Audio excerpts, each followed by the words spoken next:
கடல் மேலே இருக்கிற மிகப்பெரிய சவாலே இந்த வலை இழக்கிறது தான். வலை இழக்கிறது சாதாரண விஷயம் கிடையாது.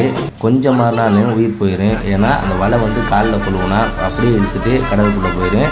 குண்டும் பெரிய பெரிய குண்டுனால உள்ளே அமுக்கி மீனில் புக்கடை ஏற்படலாம். அதனால் என்றைக்குமே வலை இலக்கையில் கொஞ்சம் கவனமாக இருக்கணும்.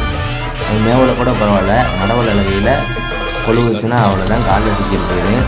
வலை இலக்கையில் ரொம்ப டேலண்ட் வேணும். தண்டி பாருங்கள் பேசி வலை இலக்கில் அவன் பயங்கர ஸ்பீடாக இருப்பான். அவங்க எவ்வளோ ஸ்பீடாக போகணும், கால் கையில் அடித்து ரத்தமாக வரும். அதனால் பார்த்து கலப்பட மாட்டான். எங்களுக்கு தேவானைக்கு போகிறோமா மீன் எங்களுக்கு வந்தால் சந்தோஷம் இல்லையா வந்துடுவோம். பாருங்க எவ்வளோ சரச்சரன்னு வருவாங்க. படகு அவ்வளோ ஸ்பீடாக போகும்.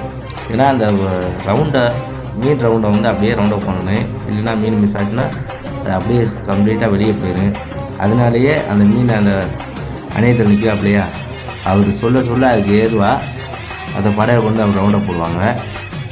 கடைசியில் முடித்த உடனே ஒரு ஆள் தண்ணியில் பாஞ்சு 2 எண்டையும் சேர்த்து முடிச்சு விட்ருவாங்க. ஏன்னா அப்போ தான் அந்த மீன் கடைசி வரைக்கும் உள்ளே இருக்குது. நம்ம வீடியோ பிடிச்சிருந்தா லைக் பண்ணிட்டு சப்ஸ்கிரைப் பண்ணிங்க. ரொம்ப